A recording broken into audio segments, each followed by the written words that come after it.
Watch this.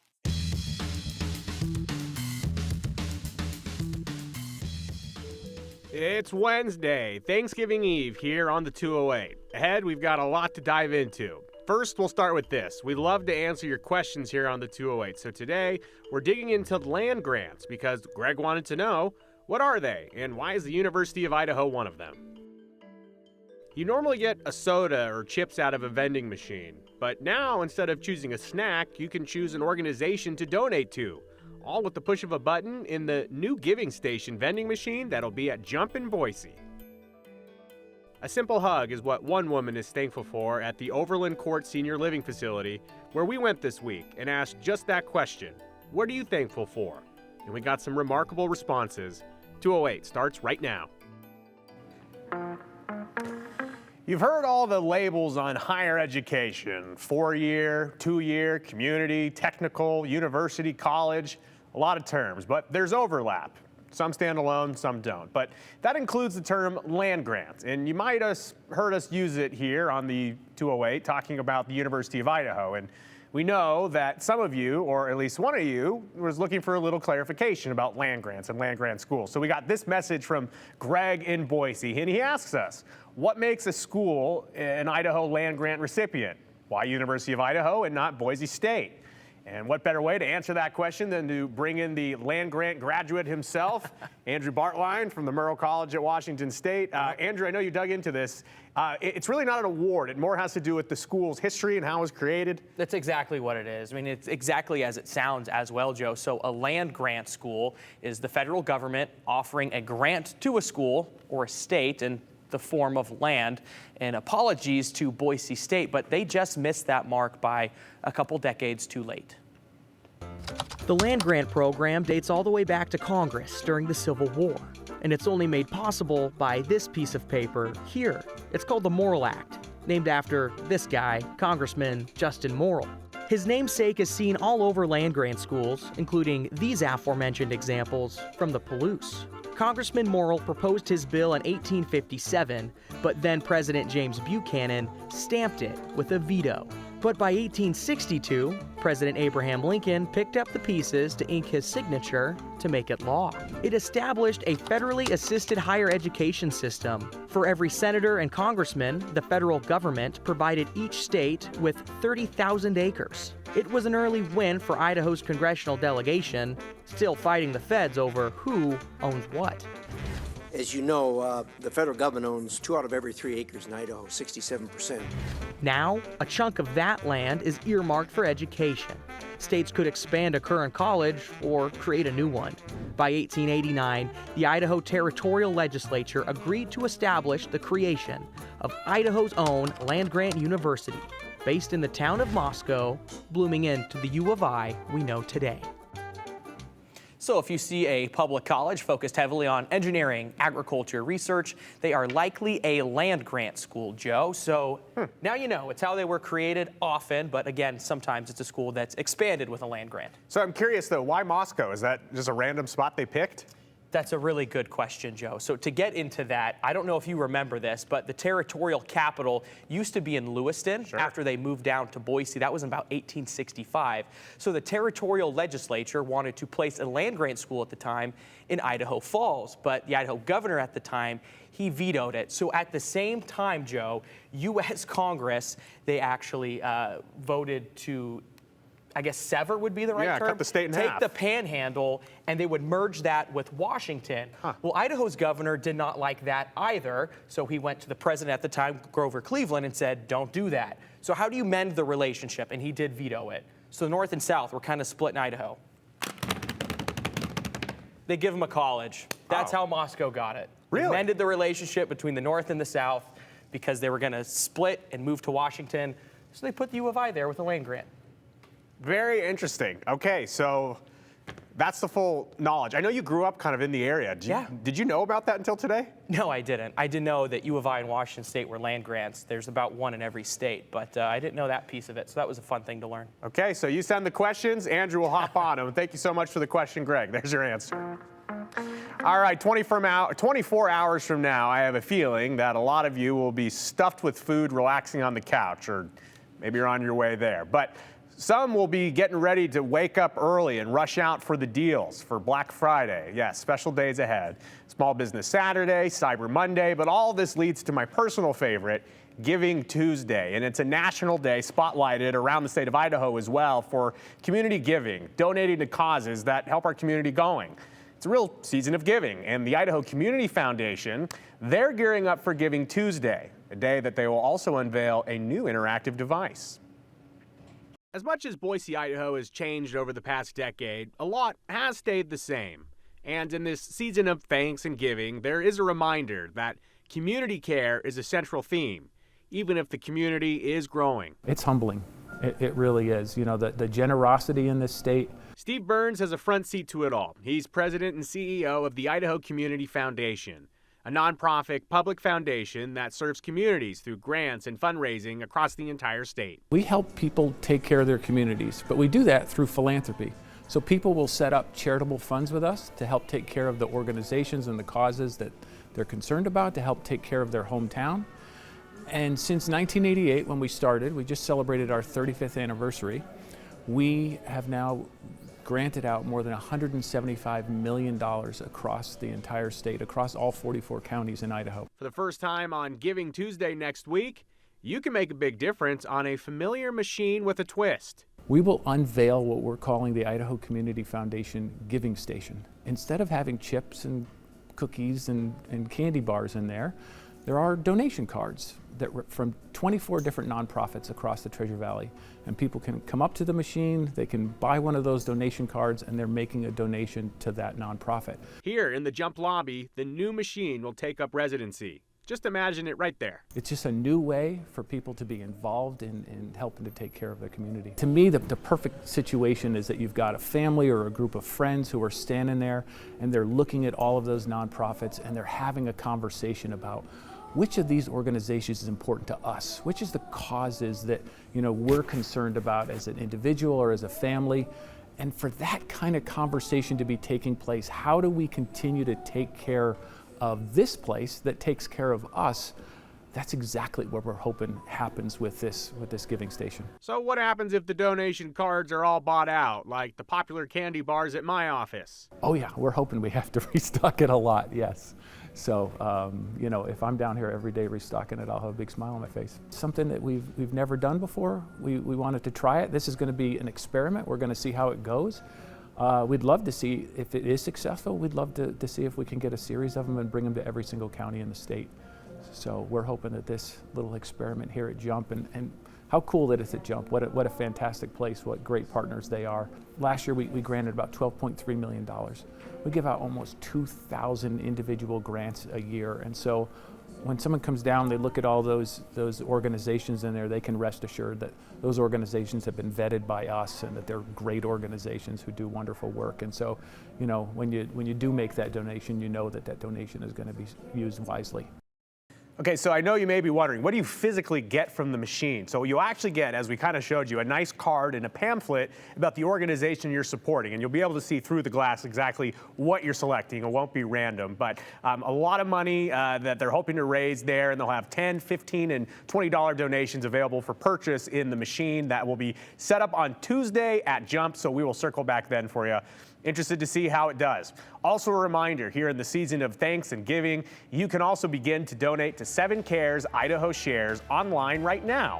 And the annual fundraiser, it benefits 9 Idaho charities who serve hungry families and the homeless in our area. And last year, you, the generous people of Idaho, helped us raise $282,000. So let's try to beat that this year. You can check out ktvb.com to find out how you can donate.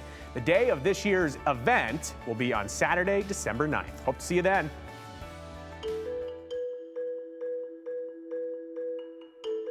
Season of thanks and giving, and there is a lot to be grateful for. Our Brian Holmes visited a retirement community to hear some holiday stories and to get perspective on what to be thankful for. We also want to hear from you. Give us a text. Our number, 208-321-5614. We want to see your comments, questions, suggestions, really anything. You can send them our way. Please be sure to use your name and hashtag the 208, and we'll get to some of these live at the end of the show.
Tomorrow is Thanksgiving, the holiday where we take a second to think about what we are grateful for, big and small. So we decided to do another good news segment to get in the holiday spirit. And we've had a lot of fun over the years with our good news segments and Feel Good Fridays. A lot of the times we talk to kids, people on the street. But this time we thought, what about the people who aren't able to get out as much on the street? What do they have to say? Well, we learned they have a lot to say, so we checked in with them, the residents at Overland Court Senior Living Facility, and Brian Holmes went out there to talk to them about what they're thankful for this year. Brian and photojournalist Kevin Esslinger bring you this. 070. How old? Yeah. I'm 100. And 38. No kidding. Yeah. Congratulations. I 17. I 17. You probably have a lot to be thankful for then. Oh, At 100. you bet I have. I 26. I 26. What's coming up this week? Do you know what? Thanksgiving. Thanksgiving. Do you like Thanksgiving? I sure do. Oh, I love it. Why? Mostly because I like to eat gravy, I guess. You put it on anything, it's best.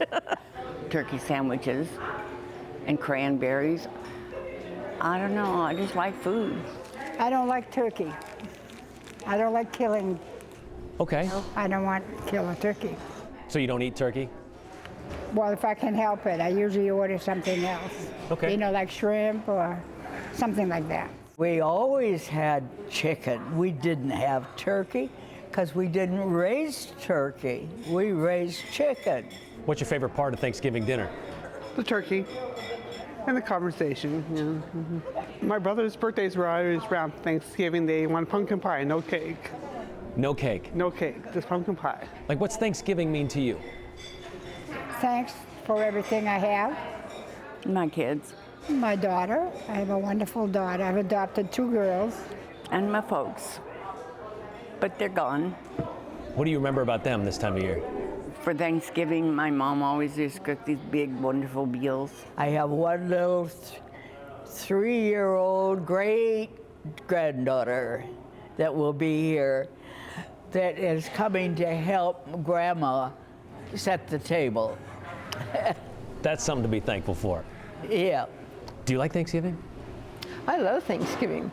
All of our family got together, and the preparation for the Thanksgiving dinner was just as exciting as eating the dinner. What kind of stuff do you guys talk about, or did you talk about? My dad's sense of humor. Had nicknames for all of us. I won't tell you what they are because I can't say it on national television. So this is the kind of year of Thanksgiving, obviously, is when you kind of look back and say, think about what you're thankful for, right? Has it been a good year for you? Oh, yeah. Except for living here. I mean, you know, except for living in assisted living. Is there something that, like, in your youth you didn't realize that you realize now? How lucky we are. You know, I have a great family and everything. You know, I had a great family. You don't think you appreciated that growing up? No, I did, but now I appreciate it more, you know. We don't get to see each other all the time, you know. It's just hard. This is going to be a different Thanksgiving. What's going to be different? Not having my husband. It's that simple. I couldn't imagine life without my husband. And my next big decision was that if I was going to be happy, it was up to me. And it has worked very well. These 2 gals have become very, very close friends. Nice. And that's what really does count. I am thankful for my family. I am thankful for friends that I have made here. And sometimes, excuse me. That's okay. Sometimes we can feel very lonesome, and just a hug from somebody means so much. And I think it makes a difference in how we feel, but how we can treat other people too. When we can share the way we feel in our hearts with other people, sometimes that's all we have, and we've left so much of our life behind us. What else makes you thankful? I don't know really of anything that was more special than another. At 100 years old, I bet everything's pretty special. Yes, you're right. Do you like Thanksgiving? Yes, yes. What's your favorite part? Family and friends, just being together. Yeah. It seems to be the holiday that doesn't require a lot of expectation. What are you going to think about this Thanksgiving? I don't know how long it's going to take my little nephew from Oregon, but we can't have our dinner until he gets here. That's what you're going to think about. That's what I'm going to think about. I hope he hurries. 074. Bingo. Well, Linda, thank you very much. I hope you have a good Thanksgiving. I hope you do too. That's a good bingo.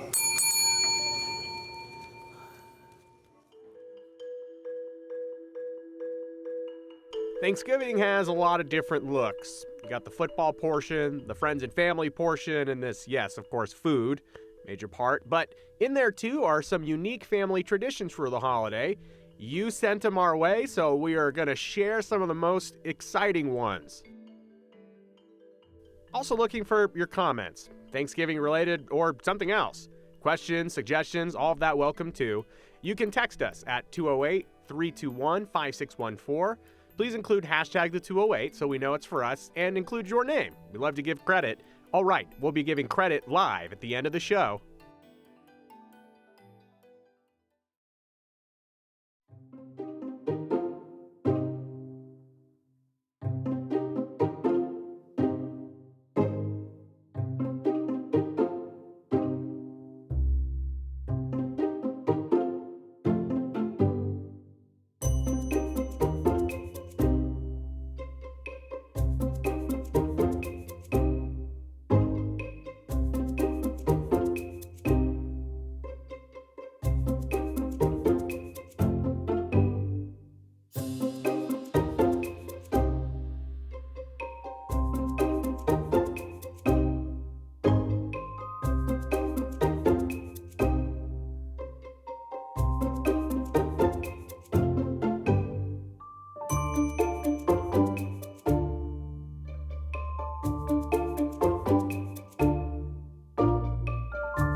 Well, let's start this evening with the sunset, as you can see here on Skycam 7 outside. The roads are still just a little wet, but we didn't get a lot of rain. We have more storminess that's going to be coming in for this evening, so I'm going to have a chance to show you that here in just a little bit. But right now, something you've just got to know. We have a winter weather advisory in this whole area of blue, which means that could even mean some tough travel late tonight through tomorrow, okay? I'm serious. Here in Twin Falls, there could be anywhere from 2 to 5 inches of snow. Now, Now we're starting to get rain once again as it starts to come into Boise. So we had this first surge that came through, then we had the second one that's right here, and this one's a little bit larger. So I think we're going to continue seeing a little more rain showers coming through, but it does have an end in sight on this. So we'll see these surges of moisture coming in along the coast for tonight and tomorrow, and I don't think it's going to accumulate into a lot of moisture, except for Twin Falls eastward. And that's where you see Twin Falls with about 2 to 4 inches of snow that I have there. Could be in some extreme spots up to as much as 5 inches. Pocatello could even be a little bit over 5 inches of snow, and Salt Lake City 1 to 3 inches. So keep in mind, the storm system is moving eastward for tonight, and it's going to cause this snow and some slick roads, mainly rain in Boise, and it doesn't look like it's going to be a lot. Now tomorrow, as you're out and around, you're going to be seeing that if you go outside, you're going to be dealing with some wind chills. It's going to be very cold in the morning. The wind chills during the day are basically going to be into the 30s, as you see along through there. So in your 7-day forecast, first of all, there's the rain showers still around.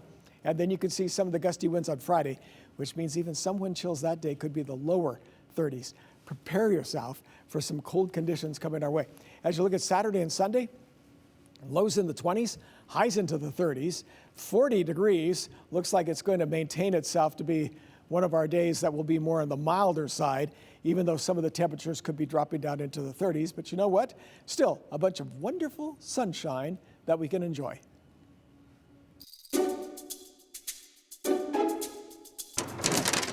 It's sick, rude, and tasteless. It's turkey bingo. And it's foul fun for everyone. Don't you think?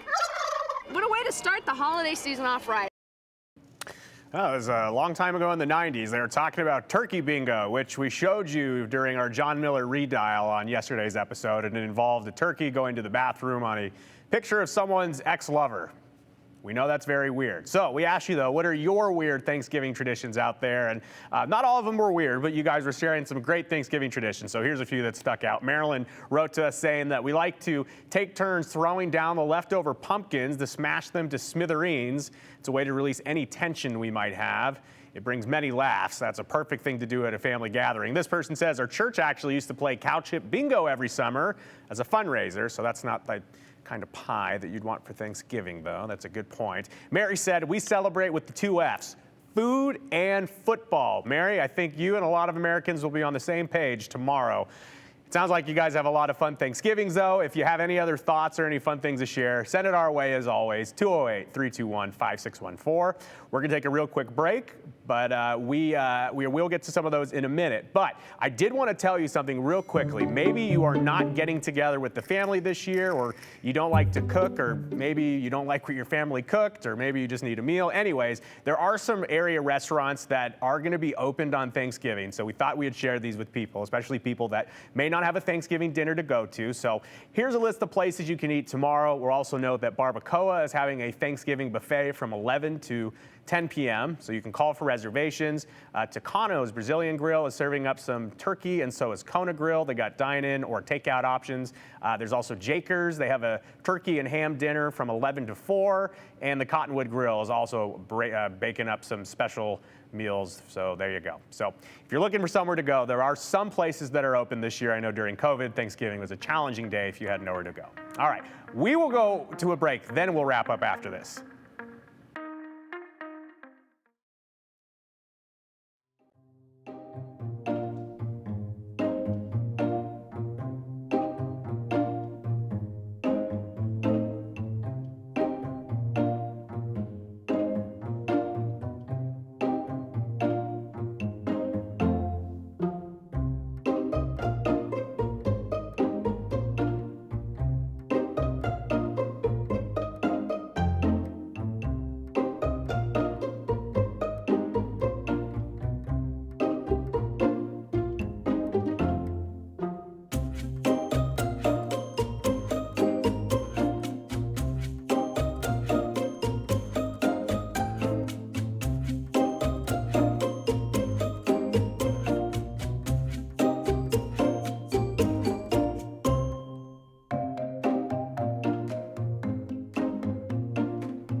Time to close up shop here on the 208. We'll close up with these comments. This person says the very first land-grant college was Michigan State University. Proud Spartan, go green. Yes. That is a good note there from Michigan State. This person says Idaho is a great college for engineering. Quite a few years back, my son graduated from there in engineering. Thanks, Bob. This person says, will Jump match the dollar amount from the donation vending machine? I don't know the answer to that. We can ask, but I know the people at Junk, the staff there, they're very generous, so I'm sure they're giving in some way. This person says they're thankful for the piece Brian did with the older folks. Very special. Yes, Brian, Kevin, great work. And this person thanks us for doing our thing here on the 208. You guys are grateful for us. We are grateful for you at home for playing along and participating with the 208. We'll be back on Monday. We'll see you then.